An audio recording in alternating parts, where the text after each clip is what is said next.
Le 24 décembre 1988, une petite fille de 9 ans nommée Léa Fontaine disparaît après la messe de Noël dans le 5e arrondissement de Lyon.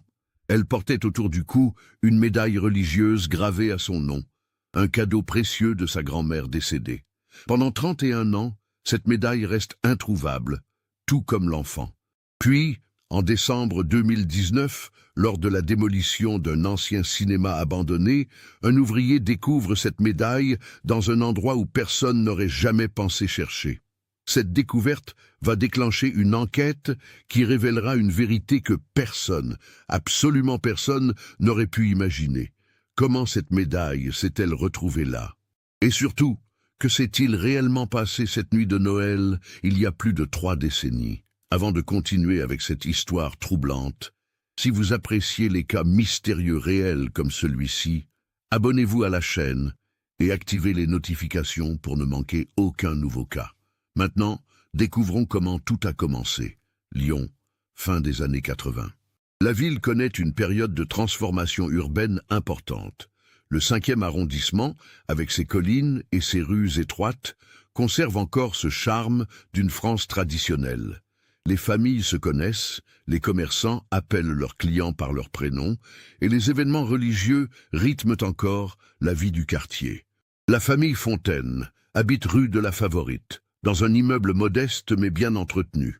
Claire Fontaine, 34 ans, enseigne à l'école primaire du quartier. C'est une femme douce, méthodique, qui consacre sa vie à ses élèves et à ses 2 enfants. Michel Fontaine, 37 ans, travaille comme comptable dans une entreprise de textile du 2e arrondissement. C'est un homme discret, presque effacé, qui parle peu mais observe beaucoup. Le couple s'est marié jeune, par amour mais aussi par convention, comme on le faisait encore à cette époque. Leurs enfants sont leur fierté. Julien, 14 ans, est un adolescent sérieux, presque trop mature pour son âge. Il aide sa mère avec les courses, surveille sa petite sœur après l'école et obtient d'excellentes notes au collège. Ses professeurs le décrivent comme un garçon responsable, peut-être un peu trop soucieux de bien faire. Léa, 9 ans, est son contraire. Vive, curieuse, elle pose 1000 questions par jour. Elle adore dessiner, collectionne les images pieuses qu'elle échange avec ses camarades et rêve de devenir vétérinaire pour soigner les animaux abandonnés. La médaille que porte Léa n'est pas un simple bijou. C'est une médaille de la Vierge Marie en argent, gravée au dos avec les mots suivants. À Léa, avec tout mon amour, grand-mère Marguerite, Noël 1986. Marguerite Fontaine, la mère de Michel, était une femme pieuse qui assistait à la messe chaque dimanche. Elle est décédée en mars 1988 d'une crise cardiaque, laissant un vide immense dans la famille. Pour Léa, cette médaille représente bien plus qu'un souvenir. C'est un lien tangible avec la grand-mère qu'elle adorait. Elle ne l'enlève jamais, même pour dormir. Le quartier où vit la famille est typique de Lyon. Les immeubles de 4 ou 5 étages s'alignent le long de rues en pente. En hiver, le brouillard monte souvent de la Saône, créant une atmosphère à la fois mystérieuse et familière. Les habitants se croisent chez le boulanger, à la pharmacie, devant l'école, on se salue, on échange des nouvelles, on se plaint du temps ou de la circulation. C'est une vie de quartier authentique, où chacun connaît les affaires des autres sans nécessairement s'en mêler. L'église Saint-Just, où la famille Fontaine se rend régulièrement, se trouve à 10 minutes à pied de leur domicile. C'est une belle église du 19e siècle, avec ses vitraux colorés et son orgue imposant. Le curé, l'abbé Vincent Marchand, âgé de 52 ans, connaît bien la famille. Il a baptisé Léa, lui a fait faire sa première communion et apprécie particulièrement la ferveur religieuse de cette petite fille qui pose toujours des questions intelligentes sur les évangiles. En cette fin d'année 1988, l'atmosphère est particulière en France. Le pays se prépare à célébrer le bicentenaire de la Révolution française l'année suivante. À Lyon, on parle aussi beaucoup de l'affaire du sang contaminé qui commence à émerger. Mais pour la famille Fontaine, comme pour beaucoup d'autres, Noël reste une fête sacrée, un moment de rassemblement familial et de célébration religieuse. Claire prépare le réveillon depuis plusieurs jours. Elle a commandé une dinde chez le boucher, acheté des marrons glacés chez le confiseur et passé des heures à confectionner une bûche de Noël. Michel a installé un petit sapin dans le salon, décoré avec les ornements que la famille accumule depuis des années. Julien a fabriqué une crèche en carton pour l'école et l'a rapportée à la maison avec fierté. Léa, elle, compte les jours en ouvrant chaque matin une case de son calendrier de l'Avent. Le soir du 24 décembre approche avec cette excitation particulière qui précède les fêtes.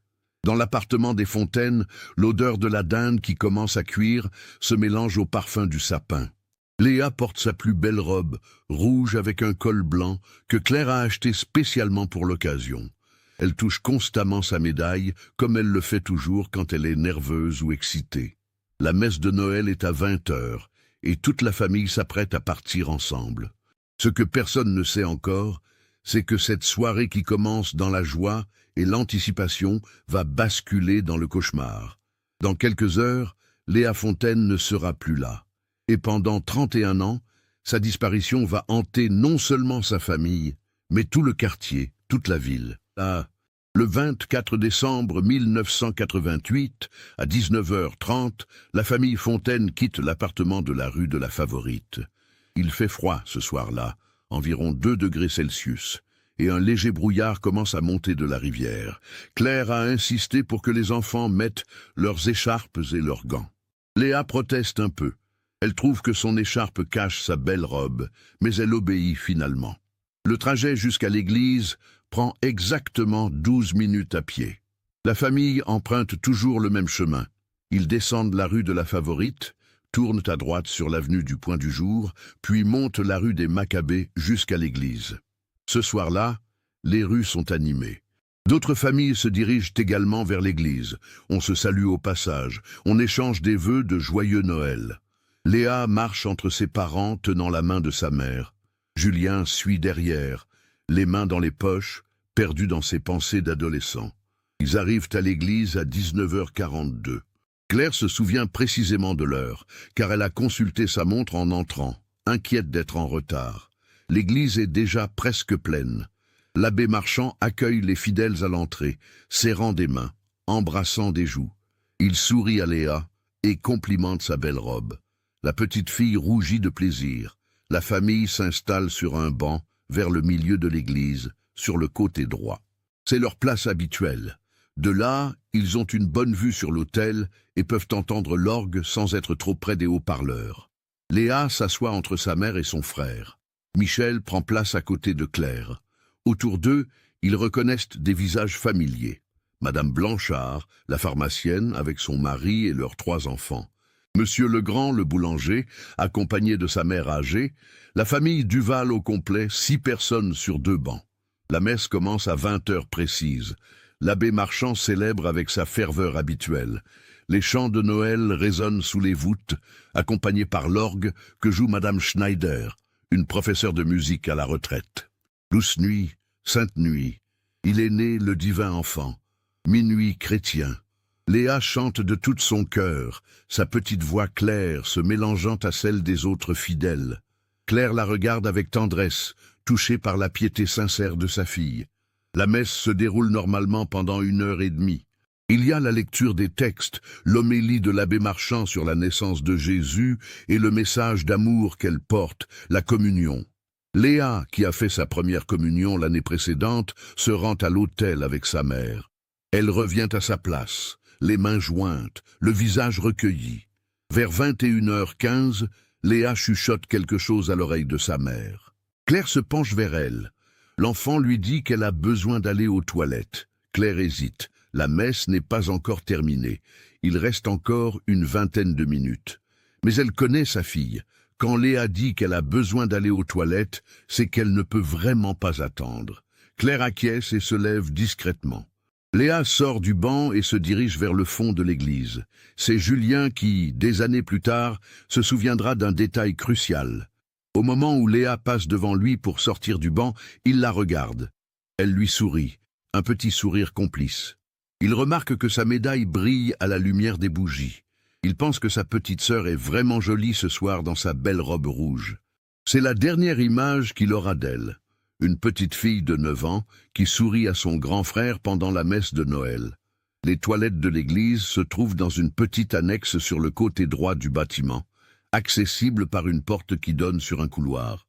Il faut sortir de la nef principale, traverser le couloir, et les toilettes sont au fond. C'est un trajet que Léa connaît bien, elle l'a fait des dizaines de fois. À cette heure de la messe, avec presque tous les fidèles dans la nef, le couloir est désert et silencieux. Claire attend environ 5 minutes, puis 10. Elle commence à s'inquiéter. Elle chuchote à Michel que Léa tarde à revenir. Michel lui dit de ne pas s'inquiéter, l'enfant a peut-être attendu qu'il n'y ait personne pour sortir des toilettes, par timidité. Mais au bout de 15 minutes, Claire ne tient plus. Elle se lève et sort du banc à son tour. Elle marche rapidement vers le fond de l'église, traverse le couloir, arrive aux toilettes. Elle frappe doucement à la porte. Pas de réponse. Elle pousse la porte. Les toilettes sont vides. Le cœur de Claire commence à battre plus fort. Elle retourne dans le couloir, regarde autour d'elle. Personne. Elle revient dans la nef, cherche des yeux sa fille parmi les fidèles. Peut-être que Léa est revenue par un autre chemin et s'est assise ailleurs. Elle scrute chaque banc, chaque visage d'enfant. Léa n'est nulle part. Claire retourne près de Michel et lui murmure que Léa n'est pas aux toilettes. Michel fronce les sourcils. Il se lève à son tour, sort de l'église par une porte latérale qui donne sur le parvis. Peut-être que Léa est sortie prendre l'air. Dehors, il fait maintenant très froid et le brouillard s'est épaissi. Le parvis est éclairé par quelques lampadaires. Michel appelle doucement. « Léa ? Léa ?» Sa voix se perd dans le brouillard. Personne ne répond. À 21h45, la messe se termine. Les fidèles sortent progressivement de l'église, échangeant des vœux, se serrant la main. Michel et Claire sont maintenant tous les deux dehors, cherchant frénétiquement leur fille. Ils questionnent les gens. « Avez-vous vu une petite fille en robe rouge ? Vous n'auriez pas vu notre fille ?» Les visages deviennent inquiets. Personne n'a vu Léa. L'abbé Marchand est informé. Il organise immédiatement une fouille de l'église. Une trentaine de personnes se répartissent pour inspecter chaque recoin. La sacristie, les toilettes, les couloirs, même le clocher. On appelle le nom de Léa encore et encore. L'écho résonne sous les voûtes. Mais l'enfant ne répond pas. Elle n'est plus dans l'église. Julien, pendant ce temps, reste figé sur le banc. Il ne comprend pas ce qui se passe. Sa petite sœur était là il y a 20 minutes et maintenant tout le monde la cherche. Il se lève finalement et sort rejoindre ses parents. Il voit sa mère, le visage décomposé, qui répète « Elle était là, elle était juste là ». Son père court dans toutes les directions, scrutant les rues adjacentes, appelant le nom de sa fille. À 22h15, quelqu'un a la présence d'esprit d'appeler la police.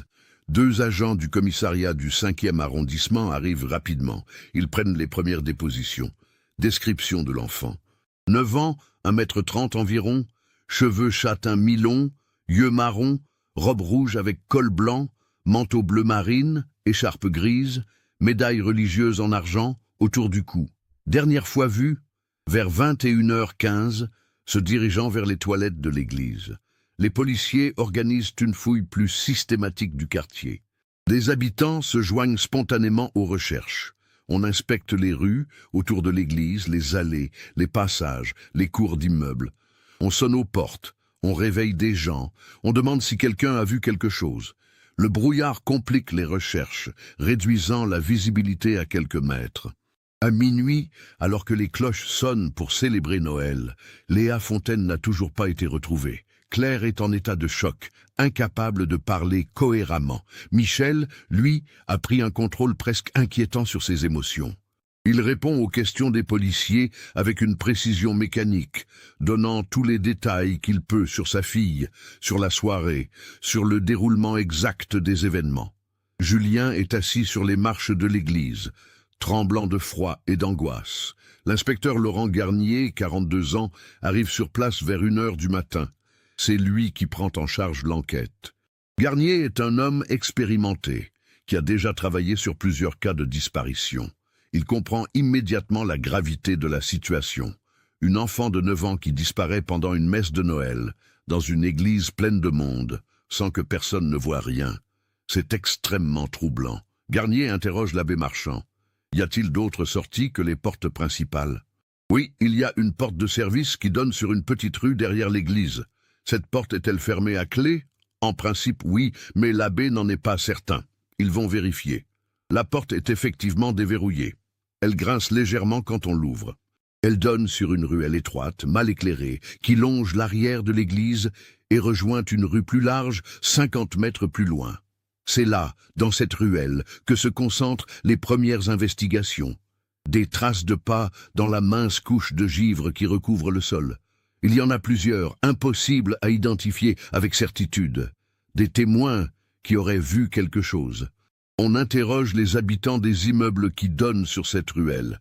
Une femme, Madame Caron, 82 ans, qui habite au premier étage, dit avoir entendu une voiture démarrer rapidement vers 21h30. Mais elle n'a rien vu, elle était devant sa télévision. Au petit matin du 25 décembre, alors que le jour se lève sur Lyon, Léa Fontaine est toujours portée disparue. Les recherches se sont intensifiées pendant la nuit. Des équipes cynophiles ont été appelées. Des chiens reniflent les rues, les parcs, les berges de la Saône. Mais ils ne trouvent aucune piste exploitable. C'est comme si la petite fille s'était volatilisée. Les journaux du lendemain feront leur une sur cette disparition. Une enfant disparaît pendant la messe de Noël à Lyon. Les télévisions locales diffusent la photo de Léa, celle de la rentrée scolaire de septembre. On voit une petite fille souriante, avec des taches de rousseur sur le nez et une expression malicieuse. La photo sera placardée dans toute la ville. Des centaines de personnes appelleront le commissariat pour signaler des informations, la plupart inutiles, quelques-unes intrigantes, mais sans suite. Ce que personne ne sait à ce moment-là, c'est que la médaille de Léa, cette médaille gravée qui ne quitte jamais son cou, va devenir l'élément central d'un mystère qui ne sera résolu que 31 ans plus tard, quand un ouvrier la découvrira dans un endroit où elle n'aurait jamais dû se trouver. Les jours qui suivent le 24 décembre 1988 sont les plus sombres que la famille Fontaine ait jamais connus. L'appartement de la rue de la Favorite, qui résonnait encore la veille des rires de Léa, est maintenant plongé dans un silence de mort. La dinde de Noël, retrouvée carbonisée dans le four le lendemain matin, finit à la poubelle. Les cadeaux sous le sapin restent emballés. Celui destiné à Léa, une maison de poupée que Michel a mis des semaines à choisir, reste dans son coin, accusateur. Claire ne retourne pas enseigner à l'école après les vacances de Noël. Elle obtient un arrêt maladie, puis un autre, puis un congé pour dépression. Un congé? Elle passe ses journées dans la chambre de Léa, assise sur le petit lit, serrant contre elle le lapin en peluche préféré de sa fille. Elle ne pleure même plus. C'est pire que des larmes. C'est une absence totale de vie dans son regard. Michel, lui, retourne au travail dès la première semaine de janvier. Il a besoin de cette routine, de ces chiffres alignés dans des colonnes, de cette normalité artificielle. Ses collègues ne savent pas quoi lui dire. Ils évitent son regard, murmurent dans son dos. Julien reprend le collège mi-janvier. C'est un cauchemar. Les autres élèves le regardent avec un mélange de pitié et de curiosité malsaine. Certains lui posent des questions. « Alors, elle est morte, ta sœur? On va retrouver son corps ?» D'autres l'évitent, comme si le malheur était contagieux. Ses notes, autrefois excellentes, chutent brutalement. Il ne peut plus se concentrer. En cours d'histoire, quand le professeur parle de n'importe quoi, il voit le visage de Léa. En cours de mathématiques, il calcule combien de minutes depuis sa disparition. Combien d'heures? Combien de jours? Mais ce qui ronge Julien plus que tout, c'est la culpabilité. Une culpabilité qui va le dévorer pendant des décennies. Pourquoi?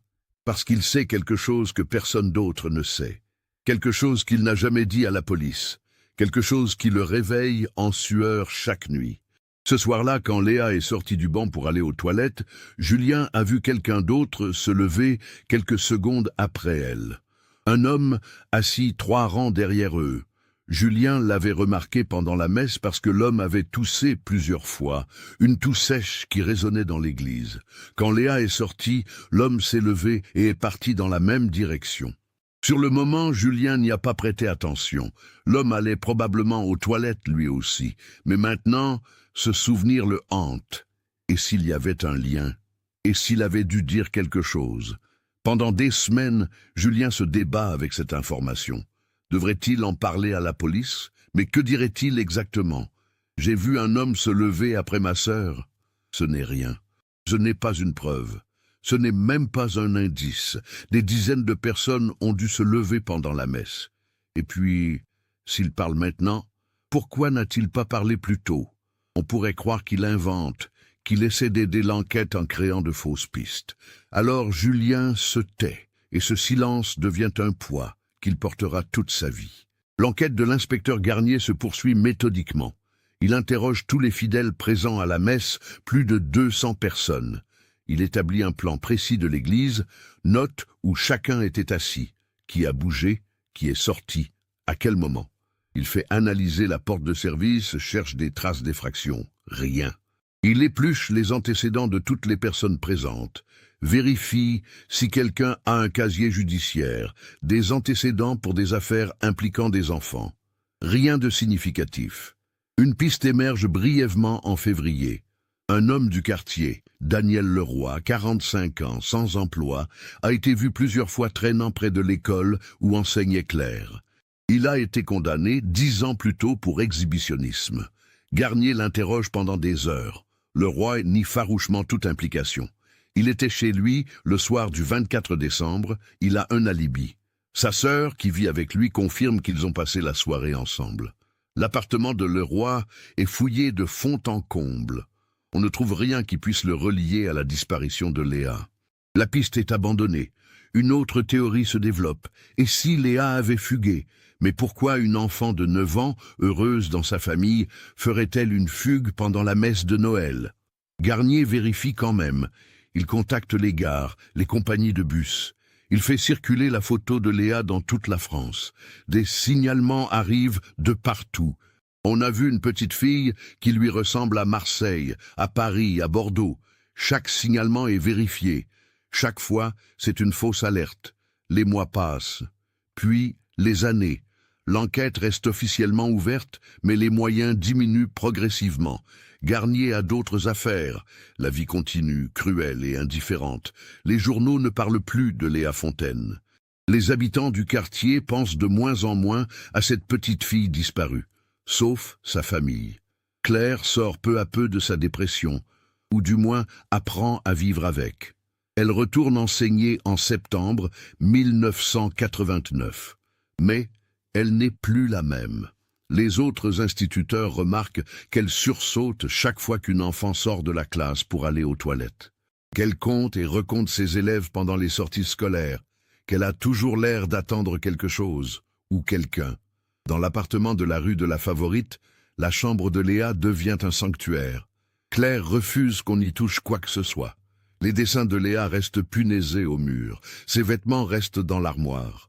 Son cartable est posé au pied du lit avec ses cahiers de classe encore dedans. Chaque année, le 24 décembre, Claire allume une bougie dans cette chambre et y passe la soirée. Michel, lui, trouve des excuses pour ne pas être là. Il prétend avoir du travail supplémentaire, des obligations professionnelles. En réalité, il ne supporte pas de voir cette chambre, de se souvenir. Le couple ne divorce pas, mais leur mariage devient une coquille vide. Ils partagent le même appartement, mangent à la même table, mais ne se parlent presque plus. Chacun vit avec son propre chagrin, incapable de le partager avec l'autre. Le lit conjugal devient un no man's land. Claire dort souvent dans la chambre de Léa. Michel s'endort sur le canapé devant la télévision. Julien, lui, grandit avec le poids de son secret. Il termine le collège avec des résultats moyens, bien loin de l'excellence qu'il affichait avant. Il s'inscrit dans un lycée technique, étudie la comptabilité comme son père, pas par passion, mais par facilité, par manque d'ambition ou d'énergie pour imaginer un autre avenir. Il a peu d'amis, sort peu, préfère rester seul dans sa chambre. À 18 ans, alors qu'il devrait penser aux fêtes et aux filles, il est déjà marqué par quelque chose que ses camarades ne connaissent pas, la perte irrémédiable, le deuil impossible d'une sœur dont on ne sait pas si elle est morte ou vivante. En 1995, 7 ans après la disparition, il y a une nouvelle alerte. Un corps d'enfant est découvert dans un terrain vague près de Vienne, à 30 km au sud de Lyon. L'enfant a environ une dizaine d'années. Le corps est très décomposé. La police contacte les Fontaine. Les analyses ADN, qui commencent à être utilisées en France à cette époque, sont effectuées. Les résultats arrivent après 2 semaines d'attente atroce. Ce n'est pas Léa. Claire s'effondre de soulagement et de désespoir mêlés. Est-ce mieux ou pire de savoir que sa fille n'a pas été retrouvée morte? Elle ne sait plus. Les années 2000 arrivent. Julien a maintenant 26 ans. Il travaille dans la même entreprise que son père, dans un bureau différent. Ils se croisent parfois dans les couloirs, se saluent brièvement, retournent à leurs chiffres. Julien a une petite amie, Sophie, une collègue du service des ressources humaines. Elle est gentille, patiente. Elle essaie de comprendre pourquoi Julien semble toujours ailleurs, pourquoi il refuse de parler de sa famille. Il se marie en 2003. Une cérémonie simple à la mairie, sans grande fête. Claire y assiste, souriante en apparence, brisée à l'intérieur. Michel fait un discours bref et factuel. Léa n'est pas mentionnée, mais sa présence invisible pèse sur toute la journée. En 2008, 20 ans après la disparition, un journaliste d'un magazine régional fait un article sur les affaires non résolues de Lyon. Il consacre 2 pages à la disparition de Léa Fontaine. Il republie sa photo d'école, interviewe brièvement Claire et Michel. L'article relance l'intérêt pendant quelques semaines. De nouveaux témoignages arrivent à la police. Un homme prétend avoir vu Léa dans un cirque itinérant en Espagne. Une femme affirme qu'elle connaît l'identité du ravisseur. Toutes ces pistes sont explorées, toutes mènent à des impasses. Claire a maintenant 54 ans. Elle prend sa retraite anticipée de l'enseignement. Elle dit qu'elle veut voyager, profiter de la vie. En réalité, elle ne supporte plus d'être entourée d'enfants de l'âge qu'avait Léa. Michel, 67 ans, prend également sa retraite. Le couple reste dans l'appartement de la rue de la Favorite. Ils auraient pu déménager, partir ailleurs, recommencer. Mais partir, ce serait abandonner Léa définitivement. Et si elle revenait un jour? Et si elle cherchait l'appartement et ne le trouvait plus? Julien et Sophie ont 2 enfants, une fille née en 2004 et un garçon né en 2007. Julien regarde grandir sa fille avec une angoisse permanente. Il est surprotecteur, presque étouffant. Il lui interdit de sortir seul, même à 10 ans. Il vérifie 10 fois où elle est, avec qui, à quelle heure elle rentre. Sophie s'inquiète. Elle trouve le comportement de Julien excessif. Ils se disputent à ce sujet. Julien ne peut pas expliquer. Comment dire à sa femme qu'il voit le visage de sa sœur disparu chaque fois qu'il regarde sa fille? Les années continuent de s'écouler. 2010, 2015, 2018.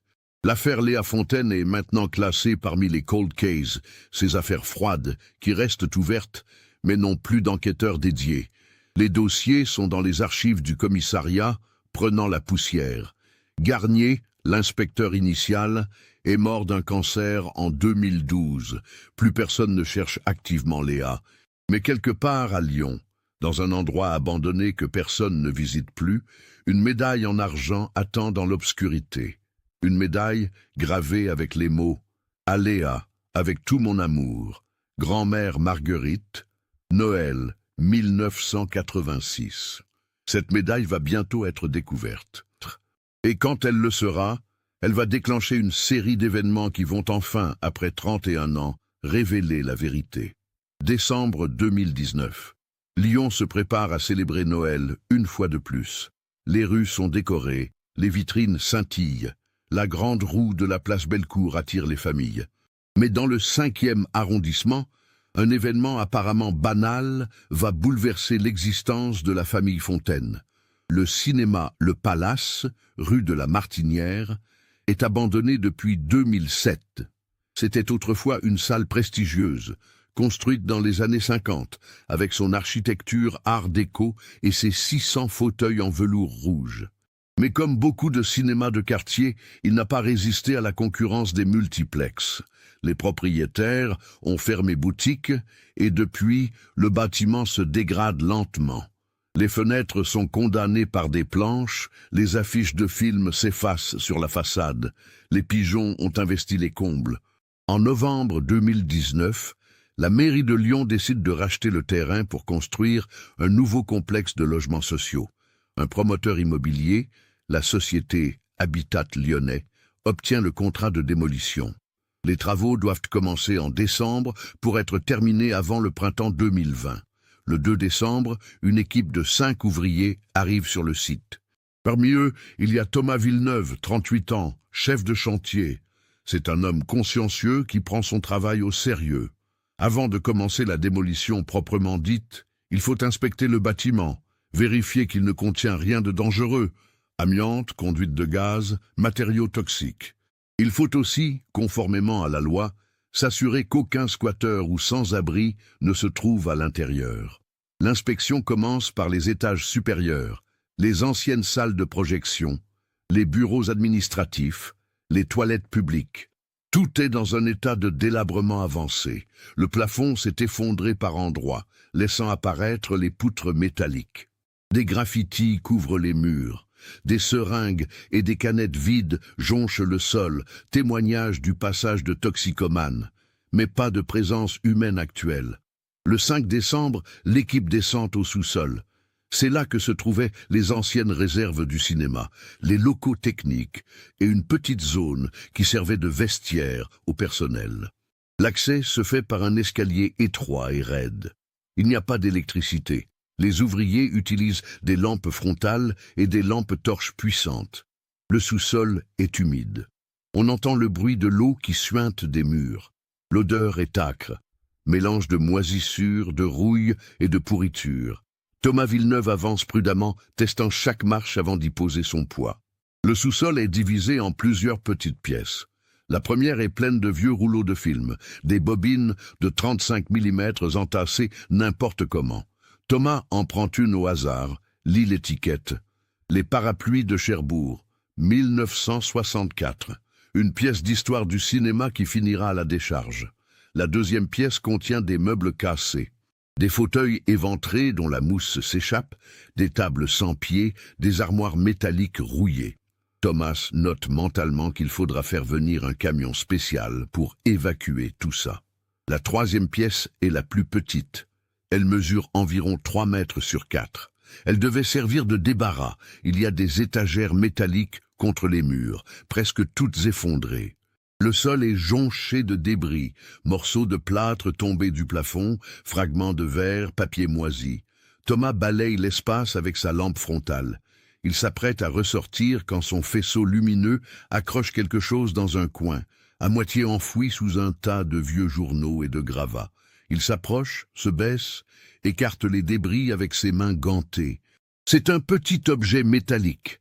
Il le ramasse, le frotte contre sa manche pour enlever la poussière.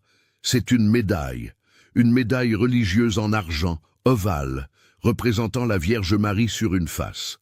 Thomas la retourne. Sur l'autre face, il y a une gravure. Il plisse les yeux, approche sa lampe, il peut lire « À Léa, avec tout mon amour, grand-mère Marguerite, Noël 1986 ». Thomas reste immobile un moment, la médaille dans la paume de sa main. Une médaille avec un prénom gravé, trouvé dans un cinéma abandonné. Ce n'est pas normal. Les médailles religieuses, les gens ne les perdent pas facilement.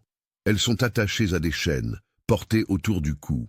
Comment celle-ci s'est-elle retrouvée ici, dans ce sous-sol, enfouie sous des débris? Thomas remonte immédiatement. Il montre la médaille à son contremaître, Éric Faure. Les deux hommes se regardent. Ils savent tous les deux qu'ils doivent prévenir la police. Dans leur métier, il leur arrive de trouver des objets étranges dans les bâtiments abandonnés. Une fois, dans une vieille usine, ils ont trouvé un coffre-fort contenant des bijoux qui s'est révélé être le butin d'un cambriolage vieux de 20 ans. Une autre fois, dans un immeuble désaffecté, ils ont découvert un squelette humain, celui d'un sans-abri mort de froid. À 13h30, Thomas appelle le commissariat du 5e arrondissement. Il explique la situation. On lui dit d'attendre sur place. Des policiers vont venir. À 14h10, 2 agents en uniforme arrivent. Thomas leur montre la médaille, les conduit au sous-sol, leur montre l'endroit exact où il l'a trouvée. Les policiers prennent des photos, mettent la médaille dans un sachet plastique scellé. De retour au commissariat, un des agents saisit la médaille dans la base de données des objets recherchés. Il entre le numéro de gravure, la description. L'ordinateur mouline quelques secondes. Puis, un fichier s'affiche. Un fichier créé en 1988 et jamais fermé. Léa Fontaine, 9 ans, disparue le 24 décembre 1988 à Lyon. Objet porté au moment de la disparition. Médaille religieuse en argent avec gravure. L'agent reste bouche bée devant l'écran. Il appelle son supérieur. En moins d'une heure, l'information remonte la chaîne hiérarchique. Le capitaine Émilie Dumas, 39 ans, responsable de la brigade criminelle, prend l'affaire en main. Dumas connaît le nom de Léa Fontaine. Qui ne le connaît pas dans la police lyonnaise? C'est une de ces affaires qui reste gravée dans les mémoires, comme un échec collectif. Une enfant disparue sans trace pendant une messe de Noël. Dumas avait 18 ans à l'époque. Elle était au lycée. Elle se souvient avoir vu les affiches dans toute la ville. Le 6 décembre au soir, Dumas se rend personnellement rue de la Favorite, accompagné d'un collègue. Elle sonne à la porte de l'appartement des Fontaines. C'est Michel qui ouvre. Il a maintenant 68 ans, les cheveux complètement blancs, le dos légèrement voûté. Il regarde les deux policiers en uniforme avec une expression indéchiffrable. Puis il dit, d'une voix monocorde, « Vous l'avez retrouvé. Ce n'est pas une question. C'est une affirmation. » Comme s'il attendait ce moment depuis 31 ans. Comme s'il savait que ce jour viendrait forcément. Dumas secoue la tête. « Non, monsieur Fontaine. Nous n'avons pas retrouvé votre fille, mais nous avons retrouvé sa médaille. » Michel reste figé. Ses lèvres bougent, mais aucun son ne sort. Puis il recule d'un pas, s'appuie contre le mur du couloir. « Sa médaille » répète-t-il. « Où ?»« Dans un cinéma abandonné, le Palace, rue de la Martinière. Est-ce que ce lieu vous dit quelque chose ?» Michel secoue la tête lentement. « Non, aucun. Nous n'y sommes jamais allés. Léa n'y est jamais allée. » Claire apparaît derrière son mari.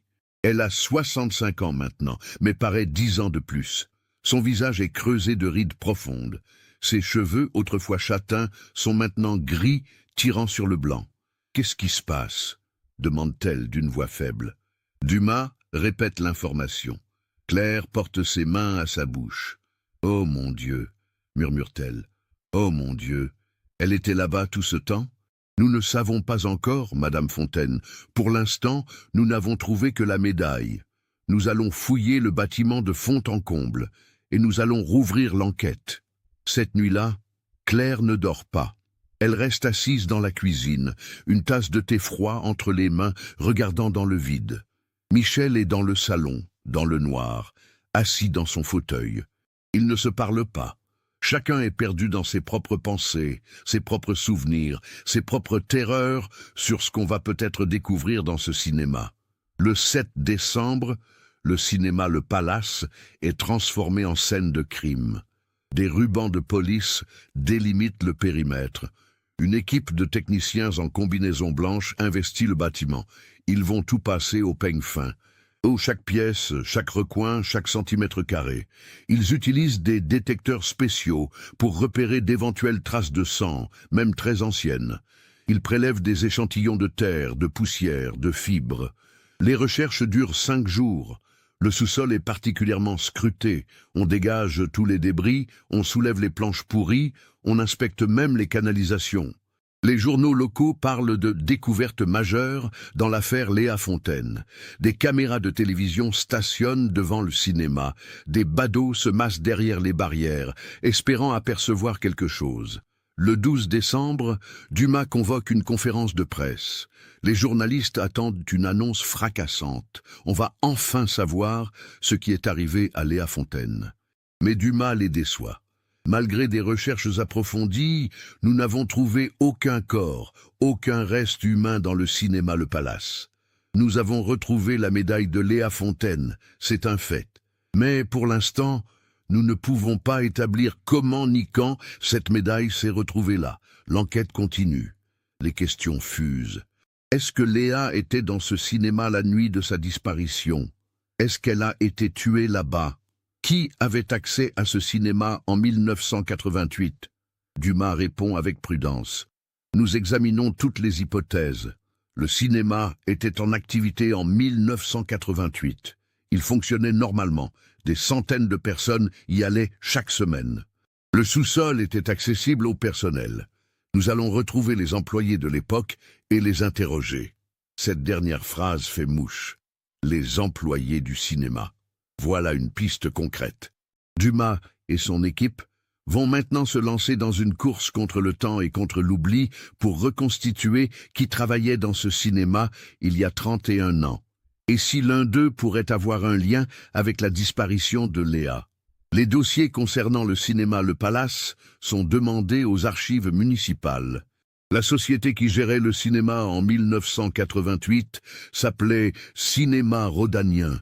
Elle n'existe plus, elle a fait faillite en 2003, mais ses archives ont été transférées aux archives départementales du Rhône.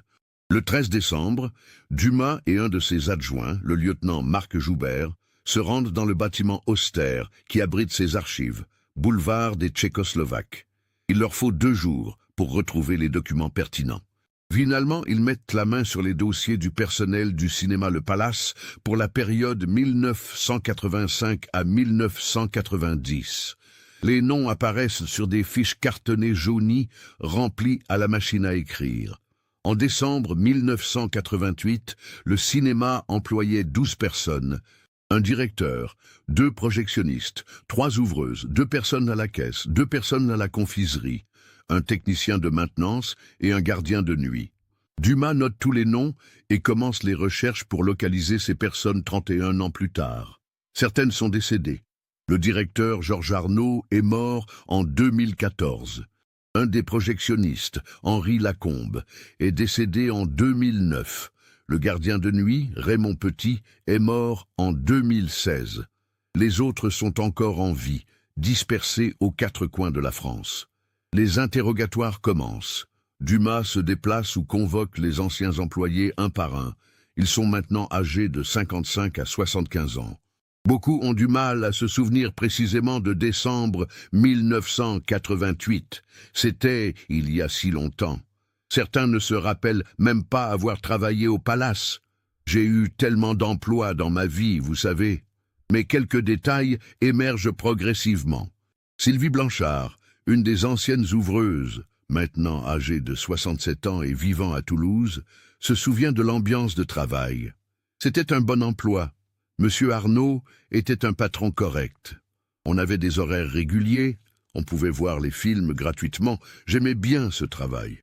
Se souvient-elle de quelque chose d'inhabituel en décembre 1988 ? Inhabituel ? Non, je ne crois pas. C'était la période de Noël. Il y avait beaucoup de monde. On passait des films de fête. Est-ce qu'elle se souvient de l'affaire Léa Fontaine, cette petite fille disparue pendant la messe de Noël ? Sylvie réfléchit longuement. Oui, vaguement. Ça avait fait la une des journaux, mais je ne vois pas le rapport avec le cinéma. Dumas lui explique qu'on a retrouvé la médaille de Léa dans le sous-sol du cinéma. Sylvie paraît stupéfaite. Dans le sous-sol ? Mais personne ne descendait là-bas. Enfin, personne sauf le personnel. Et encore, on n'y allait que rarement. Qui avait les clés du sous-sol ? Le directeur, bien sûr. Et le technicien de maintenance, je crois. Et peut-être le gardien de nuit. Dumas prend note. Le technicien de maintenance s'appelait Alain Mercier. Il vit maintenant à Saint-Étienne. Dumas se rend chez lui le 17 décembre. Mercier a 62 ans. C'est un homme massif avec des mains énormes abîmées par des années de travail manuel. Il reçoit Dumas dans son petit pavillon de banlieue. Il est méfiant d'emblée. « Qu'est-ce que vous me voulez ? J'ai rien fait. » Dumas le rassure. « Nous ne vous accusons de rien, monsieur Mercier. Nous cherchons simplement des informations sur le cinéma, le Palace où vous travailliez il y a 31 ans. » Mercier se détend légèrement. Il raconte son travail. Il s'occupait de tout ce qui était réparation, plomberie, électricité, peinture. C'était un vieux bâtiment. Il y avait toujours quelque chose à réparer. Est-ce qu'il descendait souvent au sous-sol ? Oui, assez souvent. C'est là qu'étaient les conduites principales, le tableau électrique. Est-ce que vous vous souvenez de décembre 1988 ? Mercier fronce les sourcils. 1988. Non, pas particulièrement. Pourquoi? Dumas lui parle de la disparition de Léa Fontaine, de la médaille retrouvée. Mercier écoute attentivement. Son visage ne trahit aucune émotion particulière. Je me souviens de cette affaire, oui. Toute la ville ne parlait que de ça, mais je ne vois pas ce que ça a à voir avec le cinéma. La médaille de la petite fille a été retrouvée dans le sous-sol du cinéma. Pouvez-vous expliquer comment elle aurait pu arriver là? Mercier reste silencieux un long moment. Puis, il hausse les épaules. Je ne sais pas. Des gens descendaient peut-être au sous-sol sans que je le sache. Ou peut-être que quelqu'un a perdu cette médaille en visitant le cinéma et qu'elle a fini au sous-sol d'une façon ou d'une autre. Je ne peux pas vous dire. Est-ce que vous étiez au travail le 24 décembre 1988? Mercier réfléchit. Le 24 décembre. C'était un samedi, je crois. Les samedis, je travaillais parfois. Mais je ne me souviens pas précisément. Dumas demande l'autorisation de consulter ses relevés bancaires de l'époque pour vérifier s'il a été payé ce jour-là. Mercier accepte. Les vérifications montreront plus tard qu'effectivement, Mercier était en poste le 24 décembre 1988. Il a effectué sa journée de travail de 14 heures à 22 heures. Mais être au travail ne prouve rien. Des centaines de personnes étaient au cinéma ce soir-là, entre les spectateurs et le personnel. Dumas a besoin de plus. Elle a besoin de comprendre comment Léa Fontaine aurait pu se retrouver dans ce cinéma qui se trouve à plus de 800 mètres de l'église Saint-Just. Le 19 décembre, Dumas retourne sur les lieux. Elle se place devant l'église Saint-Just, là où la famille Fontaine a assisté à la messe. Elle chronomètre le temps nécessaire pour aller à pied jusqu'au cinéma Le Palace. En marchant normalement, il faut 11 minutes. En marchant vite, 8 minutes. Pour une petite fille de 9 ans, peut-être un peu plus, disons 10 à 12 minutes. Léa est sortie pour aller aux toilettes vers 21h15. Sa mère s'est inquiétée vers 21h30. Cela laisse une fenêtre de 15 minutes. Est-ce qu'en 15 minutes, quelqu'un aurait pu emmener Léa de l'église au cinéma? Techniquement, oui. Mais pourquoi et comment? Dumas échafaude plusieurs hypothèses. Hypothèse numéro 1. Léa a été abordée par quelqu'un qu'elle connaissait. Quelqu'un en qui elle avait confiance. Cette personne lui a demandé de la suivre sous un prétexte quelconque. Elles sont sorties de l'église ensemble, discrètement, par la porte de service. Elles ont marché jusqu'au cinéma. Une fois là-bas, quelque chose s'est passé. Quoi? Un accident? Un meurtre prémédité? Hypothèse numéro 2. Léa a été enlevée de force. Quelqu'un l'attendait près de la porte de service. Cette personne l'a saisie, l'a fait taire, l'a emmenée. Mais dans ce cas, pourquoi n'y a-t-il pas eu de témoins? La ruelle derrière l'église n'était pas complètement déserte. Madame Caron avait entendu une voiture. Peut-être que la voiture a emmené Léa au cinéma. Hypothèse numéro 3, la plus troublante. Léa est allée au cinéma de son plein gré. Elle avait rendez-vous avec quelqu'un. Mais qui et pourquoi une enfant de 9 ans aurait-elle rendez-vous avec quelqu'un pendant la messe de Noël?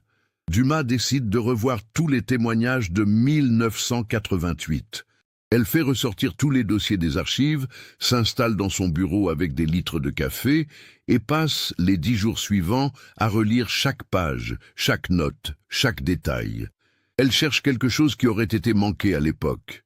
Un détail apparemment insignifiant qui prendrait un nouveau sens maintenant qu'on sait où la médaille a été retrouvée. Et c'est là qu'elle trouve. Une petite note griffonnée par l'inspecteur Garnier le 28 décembre 1988. Interrogé Julien Fontaine, 14 ans, frère de la disparue. Le garçon semble très affecté. A été vu en train de pleurer dans la rue par un voisin. Quand questionné, dit qu'il se sent coupable de ne pas avoir mieux surveillé sa sœur. Comportement normal pour un frère aîné. Pas de suspicion. Dumas relit cette note plusieurs fois. Quelque chose la chiffonne. Elle convoque Julien Fontaine pour un entretien. Elle ne l'accuse de rien. Elle veut simplement parler avec lui. Julien, maintenant âgé de 45 ans, se présente au commissariat le 2 janvier 2020. Dumas le reçoit dans une salle d'interrogatoire. Mais l'atmosphère est détendue. Elle lui offre un café et le remercie d'être venu. Julien est tendu.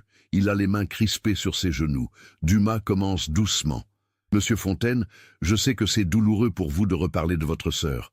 Mais la découverte de sa médaille change la donne. Nous avons peut-être une chance de comprendre enfin ce qui s'est passé. Julien hoche la tête sans parler. Je voudrais que vous me racontiez encore une fois cette soirée du 24 décembre 1988. Prenez votre temps.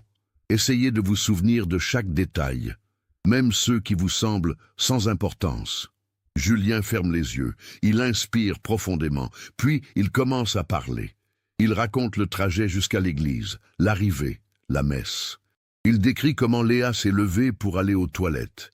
Et là, pour la première fois depuis 31 ans, il dit ce qu'il a vu. Il y avait un homme, assis quelques rangs derrière nous. Quand Léa est sortie, il s'est levé et il est parti dans la même direction, quelques secondes après elle. Dumas se redresse imperceptiblement sur sa chaise. Vous n'avez jamais mentionné cet homme dans vos dépositions initiales. Julien ouvre les yeux, ils sont remplis de larmes. Je sais, j'aurais dû, mais j'avais 14 ans. Je ne savais pas si c'était important. Et plus le temps passait, plus j'avais peur de parler. J'avais peur qu'on me reproche de ne pas avoir parlé tout de suite. Pouvez-vous me décrire cet homme ? C'était il y a 31 ans. Je ne me souviens pas de son visage, juste qu'il était adulte, pas très grand. Il portait un manteau sombre. Il toussait pendant la messe, ça m'avait agacé. Rien d'autre ? Ses cheveux, son âge approximatif ? Julien secoue la tête. Désolé, c'est tout. Dumas prend des notes. Puis elle pose la question suivante, celle qui va tout changer. Monsieur Fontaine, est-ce que votre famille allait au cinéma ? Est-ce que vous êtes déjà allé au Palace ? Julien réfléchit. Le Palace ? Je ne sais pas. On allait au cinéma de temps en temps, oui, mais je ne me souviens pas des noms des salles. Dumas sort une photo du cinéma Le Palace prise dans les années 80. Elle la montre à Julien. Reconnaissez-vous cet endroit ? Julien examine la photo longuement, puis son visage change. Il pâlit. Oui, je me souviens. On y est allé, avec Léa. L'été avant sa disparition. On avait vu un Disney, je crois. Dumas sent son pouce accélérer. Vous en êtes sûr ? Oui. Léa avait adoré. Elle voulait qu'on y retourne. C'est une information capitale. Léa connaissait le cinéma Le Palace. Elle y était déjà allée. Cela change tout. Si quelqu'un lui avait dit « Viens, on va au cinéma », elle aurait pu le suivre, pensant que c'était une surprise organisée par ses parents. Mais qui aurait fait ça ? Le 3 janvier 2020, Dumas prend une décision audacieuse. Elle va faire appel à la mémoire collective. Elle organise une nouvelle conférence de presse et lance un appel à témoins. Nous cherchons toutes les personnes qui étaient présentes à la messe de Noël à l'église Saint-Just le 24 décembre 1988. Même si vous avez déjà témoigné à l'époque, nous vous demandons de vous manifester à nouveau. Nous cherchons également toutes les personnes qui sont allées au cinéma Le Palace ce soir-là ou dans les jours suivants. Les téléphones du commissariat se mettent à sonner. Des dizaines d'appels, puis des centaines. Certains sont des farfelus, des gens qui veulent juste parler, mais d'autres sont intéressants. Une femme, Martine Perrin, 68 ans, dit qu'elle était à la messe ce soir-là. Elle se souvient d'avoir vu un homme sortir après une petite fille. Il marchait vite, il avait l'air pressé. J'avais trouvé ça étrange sur le moment. Dumas la convoque. « Pouvez-vous décrire cet homme ?» Martine hésite. « C'était il y a si longtemps. Mais je me souviens qu'il n'était pas très grand, plutôt mince. Il portait un manteau sombre, peut-être gris ou marron. Et, attendez, il toussait. Oui, je m'en souviens maintenant. Il toussait pendant la messe. C'est la même description que celle donnée par Julien. Deux témoins indépendants qui décrivent la même personne. L'homme qui toussait, un autre témoignage arrive. Jacques Dumont, 72 ans, ancien employé à la billetterie du cinéma Le Palace. Il avait pris sa retraite peu après la fermeture du cinéma et vivait maintenant dans une maison de retraite à Villeurbanne. Dumas se rend le voir le 5 janvier. Dumont a la mémoire intacte. Je me souviens très bien de mon travail au Palace. J'aimais ce métier. Voir les gens heureux d'aller au cinéma, c'était agréable. Se souvient-il du 24 décembre 1988 ? Le 24 décembre, oui, je travaillais. On faisait relâche le soir même du 24 pour que les gens puissent fêter Noël en famille. Mais on ouvrait l'après-midi. À quelle heure avez-vous fini votre service ce jour-là? Vers 18 heures, je dirais. On fermait les caisses et on rentrait chez nous. Donc le cinéma était fermé le soir du 24. Cela complique les choses. Si le cinéma était fermé, comment Léa aurait-elle pu y entrer, à moins que... Est-ce que certains employés restaient après la fermeture? Dumont réfléchit. Le gardien de nuit, oui. Et parfois le technicien de maintenance, s'il avait des réparations à terminer. Alain Mercier. Le technicien de maintenance. Dumas se souvient de son interrogatoire. Il avait dit qu'il ne se souvenait pas s'il travaillait ce soir-là, mais les registres avaient confirmé qu'il était bien en poste, de 14 heures à 22 heures. Donc, Mercier était au cinéma Le Palace le soir de la disparition de Léa. Le cinéma était fermé au public, et Mercier avait accès au sous-sol. Dumas retourne vérifier les dossiers de l'enquête initiale. Est-ce qu'Alain Mercier avait été interrogé en 1988? Elle parcourt tous les procès-verbaux. Non, Mercier n'avait jamais été interrogé. Pourquoi? Parce qu'à l'époque, personne ne faisait le lien entre la disparition de Léa et le cinéma Le Palace. Aucune raison de questionner les employés d'un cinéma situé à 800 mètres de l'église. Dumas doit maintenant vérifier quelque chose. Elle retourne voir Sylvie Blanchard, l'ancienne ouvreuse. Vous souvenez-vous d'Alain Mercier, le technicien de maintenance? Mercier? Oui, vaguement. C'était un homme discret. Il ne parlait pas beaucoup.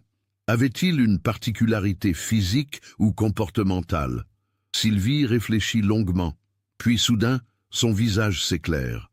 Maintenant que vous le dites, oui, il toussait tout le temps. Il avait un problème de bronche chronique, je crois. Il fumait beaucoup, ça n'arrangeait rien. Le cœur de Dumas bat à tout rompre. L'homme qui toussait. Alain Mercier. Le 7 janvier, Dumas se rend à nouveau à Saint-Étienne avec une équipe complète. Cette fois, ce n'est plus une simple visite courtoise, c'est une perquisition. Mercier est réveillé à 6 heures du matin par des coups violents à sa porte. Il ouvre, encore en pyjama, et trouve 6 policiers sur son perron. « Alain Mercier, nous avons un mandat de perquisition. Veuillez vous habiller et nous accompagner. » Mercier ne résiste pas. Il s'habille lentement, méthodiquement. Son visage ne trahit aucune émotion. Pendant ce temps, les techniciens fouillent la maison. Ils prennent des photos, saisissent des objets, retournent chaque pièce. Dans le garage, ils trouvent une boîte métallique fermée à clé. Mercier est interrogé. Qu'est-ce qu'il y a dans cette boîte? Des vieux souvenirs, des photos. La boîte est ouverte. À l'intérieur, il y a effectivement des photos. Des photos de Mercier jeune, de sa famille, de ses années de travail. Et au fond de la boîte, enveloppé dans un morceau de tissu, il y a un petit manteau, un manteau d'enfant, bleu marine. Le manteau est envoyé au laboratoire pour analyse. Les résultats arrivent 3 jours plus tard. L'ADN trouvé sur le manteau correspond à celui de Claire Fontaine. Ce manteau appartenait à Léa. C'est le manteau qu'elle portait le soir de sa disparition. Le 10 janvier 2020, Alain Mercier est placé en garde à vue. Dumas l'interroge pendant des heures. Au début, Mercier nie tout. « Je ne sais pas d'où vient ce manteau. Quelqu'un l'a mis dans ma boîte. Je n'ai rien fait. » Mais face aux preuves qui s'accumulent, face à la pression de l'interrogatoire, face peut-être aussi au poids de 31 ans de secret, Mercier finit par craquer. Le 12 janvier, à 3 heures du matin, il demande à parler à Dumas. Seul à seul, Dumas entre dans la salle d'interrogatoire. Mercier est assis, les épaules voûtées, le visage dans les mains. Il relève la tête. Ses yeux sont rouges. « Je vais vous raconter ce qui s'est passé, dit-il d'une voix brisée, mais je veux que vous sachiez une chose. Je n'ai jamais voulu lui faire du mal. Jamais. » Et il commence son récit. La vérité sur ce qui est arrivé à Léa Fontaine le 24 décembre 1988. Alain Mercier parle pendant près de 2 heures. Dumas enregistre tout. Ce qui suit est la transcription de ses aveux, légèrement condensés mais fidèles aux faits. J'étais au travail ce soir-là. Le cinéma était fermé au public, mais j'avais des réparations à terminer. Il y avait un problème avec le chauffage dans une des salles. Je devais finir avant le lendemain. J'étais seul dans le bâtiment. Le gardien de nuit ne venait qu'à minuit. Vers 21h30, j'étais au sous-sol, en train de vérifier les tuyaux de chauffage. J'entends du bruit à l'étage, des pas. Je remonte pour voir ce qui se passe. Et là, je trouve une petite fille dans le hall d'entrée. Elle est seule. Elle porte une robe rouge et un manteau bleu. Elle a l'air perdue. Je lui demande ce qu'elle fait là. Elle me dit qu'elle s'appelle Léa. Elle me dit qu'un monsieur lui a dit que ses parents l'attendaient au cinéma, qu'ils avaient une surprise pour elle, qu'elle devait venir vite. Je comprends tout de suite que quelque chose ne va pas. Quel monsieur? Elle ne sait pas son nom. Il était à la messe avec eux, il avait l'air gentil. Il lui a dit de le suivre. Je sors du cinéma avec elle. Je regarde dans la rue. Personne. Le monsieur dont elle parlait est parti. Il l'a amené ici et il est reparti. Pourquoi? Je ne sais pas. C'était incompréhensible. Un piège? Une blague cruelle? Je ne comprenais pas.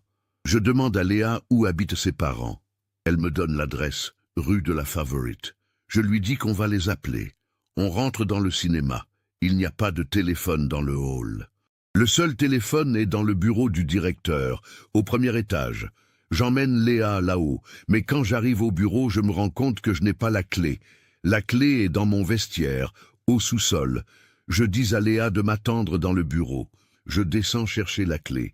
Ça me prend 2, peut-être 3 minutes. Quand je remonte, je trouve Léa debout sur une chaise. Elle essaie d'atteindre quelque chose sur une étagère haute, une boîte de bonbons que le directeur gardait là. La chaise est instable. Elle bouge. Et là, sous mes yeux, la chaise bascule. Léa tombe. Elle tombe en arrière. Sa tête heurte le coin du bureau. Un bruit horrible. Elle s'effondre au sol. Elle ne bouge plus. Je me précipite vers elle. Je la prends dans mes bras. Elle a les yeux ouverts, mais elle ne me voit pas. Il y a du sang, beaucoup de sang. Je lui parle. Je lui crie de se réveiller. Mais elle ne répond pas. Je cherche son pouls. Je ne le trouve pas. Je comprends. Elle est morte. Cette petite fille est morte dans mes bras. Et là, je panique. Je panique comme je n'ai jamais paniqué de ma vie. Je réalise ce qui va se passer. On va croire que c'est moi, que je l'ai tuée, que je l'ai attirée ici. Personne ne croira qu'elle est venue avec un autre homme. Quel autre homme? Il n'existe pas. J'ai 60 ans. J'ai passé ma vie à essayer d'être respectable. Et maintenant, je vais être accusé d'avoir tué une enfant. Je sais que c'est mal. Je sais que je devrais appeler la police, expliquer, dire la vérité. Mais la peur est plus forte. Je me dis que si personne ne sait qu'elle est venue d'ici, personne ne fera le lien avec moi. Je décide de cacher le corps. Je la porte au sous-sol. C'est le seul endroit où je peux aller. Je cherche un endroit discret. Il y a une petite pièce au fond qui sert de débarras. Je pose Léa par terre. Je remarque que sa médaille s'est détachée pendant la chute. Je la ramasse. Je la mets dans ma poche. Je ne sais pas pourquoi. Peut-être que je pense qu'on pourrait l'identifier grâce à ça. Puis je retourne dans le bureau. Je nettoie le sang. Je remets la chaise en place. J'efface toute trace de ce qui s'est passé. Ça me prend 1 heure. Quand j'ai fini, on ne peut plus rien voir. Je repars au sous-sol. Je regarde Léa. Elle est si petite, si fragile. Je ne peux pas la laisser comme ça. Je vais chercher des sacs dans une réserve. Je mets le corps dedans, plusieurs couches. Je ne veux pas qu'elle soit à même le sol, mais je ne peux pas la laisser là. Le lendemain, le 25 décembre, le cinéma est fermé. Mais le 26, les autres vont revenir. Ils vont peut-être descendre au sous-sol. Je dois trouver une meilleure solution. Le 25 au matin, je reviens au cinéma. Personne n'est là. Je descends au sous-sol. J'ai apporté des outils. Il y a un mur en briques dans la petite pièce du débarras. Un vieux mur. Je décide de faire un trou dedans, de placer le corps à l'intérieur et de remurer. Ça me prend toute la journée. Je travaille lentement, silencieusement. À la fin, le corps est derrière le mur. Je rebouche les trous du mieux que je peux. Je mets des étagères devant pour cacher les traces. Puis, je place des cartons, des vieux objets. Personne ne regardera là. La médaille, je l'ai gardée. Je ne sais pas pourquoi. Je n'arrivais pas à m'en débarrasser. C'était la seule chose qui restait d'elle. Je l'ai mise dans ma boîte de souvenirs avec mes photos. Comme un remords physique que je gardais avec moi. Pendant des semaines, je ne dors pas. Je vois son visage partout. Les affiches dans la ville avec sa photo. Les journaux, la télévision, ses parents qui pleurent. J'ai envie de me dénoncer, mais la peur est toujours là. Et puis, je me dis qu'elle est morte, que ça ne la ramènera pas, que détruire ma vie ne changera rien pour elle. Les années passent, l'enquête s'arrête, les gens oublient. Moi, je n'oublie jamais. Chaque jour, je pense à elle. Chaque nuit, je la vois tomber de cette chaise. Je bois pour oublier. Ça ne marche pas. Je fume pour me calmer. Ça ne marche pas non plus. En 2007, le cinéma ferme. Je sais que son corps est toujours là. Je pense que peut-être, quand le bâtiment sera démoli un jour, on le trouvera. Mais les années passent et rien ne se passe.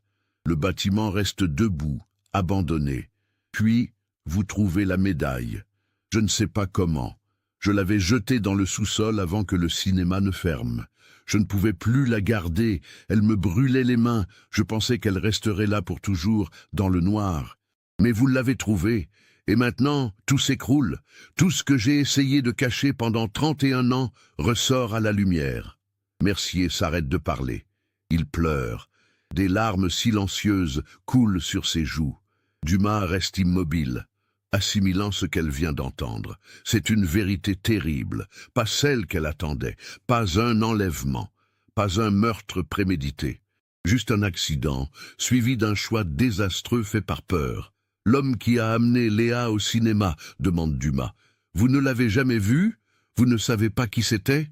Mercier secoue la tête. Non, je ne comprends toujours pas. Pourquoi quelqu'un ferait ça? Pourquoi amener une enfant seule dans un cinéma fermé et repartir? Ça n'a aucun sens. Sauf si quoi? Sauf si cette personne voulait qu'il arrive quelque chose à Léa. Sauf si c'était délibéré. Dumas frissonne. Cette possibilité lui avait traversé l'esprit. Quelqu'un avait-il utilisé Mercier sans qu'il le sache? Quelqu'un avait-il planifié que Léa se retrouve seule dans ce cinéma, espérant qu'il lui arrive quelque chose? Le 13 janvier, avec l'accord du procureur et la présence de la famille Fontaine, des équipes de démolition retournent au cinéma Le Palace.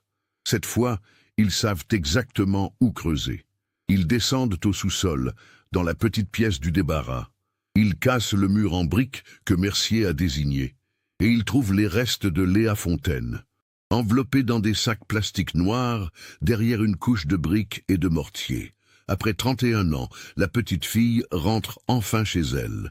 Les analyses médico-légales confirment l'histoire de Mercier. Léa est morte d'un traumatisme crânien compatible avec une chute. Il n'y a aucune trace de violence sexuelle, aucune trace de coup. C'était bien un accident. Un terrible accident qui a été transformé en tragédie par la panique et la lâcheté d'un homme. Alain Mercier est jugé en octobre 2020. Il est condamné pour non-assistance à personne en danger, dissimulation de cadavre et entrave à la justice. Il écope de 15 ans de prison. Pendant le procès, il lit une lettre aux parents de Léa. « Je ne peux pas vous demander de me pardonner. Ce que j'ai fait est impardonnable. J'ai privé votre fille de sa vie. Je vous ai privé de la vérité pendant 31 ans. J'ai été un lâche. Je mérite tout ce qui m'arrive. Je passe le reste de ma vie à regretter ce soir de décembre 1988. » Claire et Michel Fontaine assistent au procès sans jamais prendre la parole. À la fin, quand la sentence est prononcée, Claire se lève et sort de la salle. Michel reste assis quelques minutes de plus, regardant Mercier être emmené par les gendarmes. Puis il se lève aussi et sort. Mais il reste une question. L'homme mystérieux. L'homme qui a amené Léa au cinéma. L'homme qui tout sait. Qui était-il? Dumas et son équipe continuent d'enquêter. Ils reprennent tous les témoignages de 1988. Ils recoupent les descriptions. Ils cherchent qui, parmi les personnes présentes à la messe, correspond au profil. Et là, en mars 2021, une nouvelle piste émerge. Un homme, André Collet, 75 ans, vivant à Grenoble. Il était présent à la messe ce soir-là. Il a été interrogé brièvement en 1988. Il avait dit qu'il n'avait rien vu. Mais une ancienne voisine des Fontaines se souvient maintenant de quelque chose. Collet avait été vu plusieurs fois dans le quartier, rôdant près de l'école. Il posait des questions sur les enfants. Il était bizarre. Collet est interrogé. Au début, il nie. Puis, face aux preuves, à la concordance des témoignages, il finit par admettre. Oui, c'était lui. Il avait abordé Léa aux toilettes de l'église. Il lui avait dit que ses parents l'attendaient au cinéma pour une surprise. Il savait que le cinéma était fermé. Il espérait qu'elle se perdrait, qu'elle aurait peur, qu'elle serait vulnérable. Il comptait la suivre discrètement, attendre le bon moment. Mais en arrivant près du cinéma, il avait paniqué.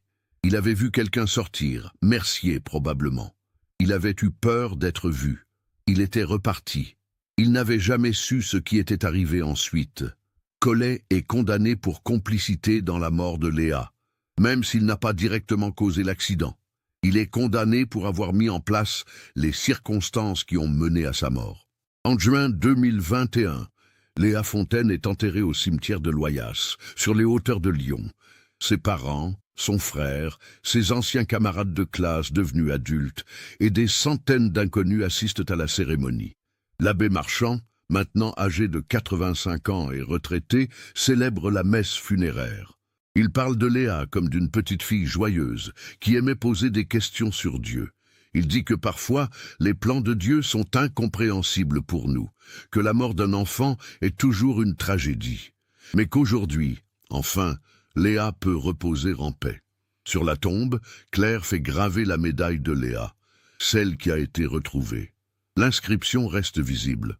À Léa, avec tout mon amour, grand-mère Marguerite, Noël 1986. Sous la médaille, un texte, Léa Fontaine, 1979-1988. Fille bien-aimée, sœur chérie, tu nous as manqué chaque jour. Maintenant tu peux enfin rentrer à la maison. Julien Fontaine, lui, ne se remet jamais complètement de la découverte de la vérité. Savoir que sa sœur a été amenée au cinéma par cet homme, Collet, qu'il avait vu mais sur lequel il n'avait rien dit, le dévore de l'intérieur. Il entame une thérapie, il essaie de se pardonner. Sa femme Sophie l'aide, le soutient. Ses enfants, maintenant adolescents, découvrent l'histoire complète de leur tante disparue. Ils comprennent mieux pourquoi leur père était si protecteur, si angoissé. Claire Fontaine décède en août 2022 d'un cancer du poumon. Elle a 68 ans. Les derniers mois de sa vie, elle les passe souvent au cimetière, assise près de la tombe de Léa. Elle lui parle, lui raconte ce qu'elle aurait fait si elle avait vécu. Tu aurais été vétérinaire, comme tu le voulais. Tu aurais eu une vie magnifique. Michel Fontaine vit encore au moment où cette histoire est racontée. Il a 70 ans. Il habite toujours l'appartement de la rue de la Favorite. La chambre de Léa est restée intacte. Il y entre parfois, s'assoit sur le petit lit, regarde les dessins sur les murs. Il ne parle presque plus. Mais parfois, le soir, on peut l'entendre murmurer un nom. Léa. Ce cas nous montre comment une décision prise dans la panique peut transformer un accident tragique en 3 décennies de mensonges et de souffrances. Comment la peur peut amener un homme à commettre l'irréparable, non par malveillance, mais par lâcheté. Et comment parfois la vérité finit par émerger, même après 31 ans, grâce à un objet aussi petit qu'une médaille. Qu'en pensez-vous? Pouviez-vous imaginer que la vérité derrière cette disparition serait si différente de ce que tout le monde supposait? Avez-vous remarqué les indices tout au long du récit? Partagez vos réflexions dans les commentaires. Si vous avez apprécié cette enquête approfondie, n'oubliez pas de vous abonner à la chaîne et d'activer les notifications pour ne manquer aucun nouveau cas. Laissez un like si cette histoire vous a marqué et partagez-la avec quelqu'un qui s'intéresse également à ce genre d'affaires mystérieuses. Merci de nous avoir suivis dans cette terrible histoire et à bientôt pour un nouveau cas.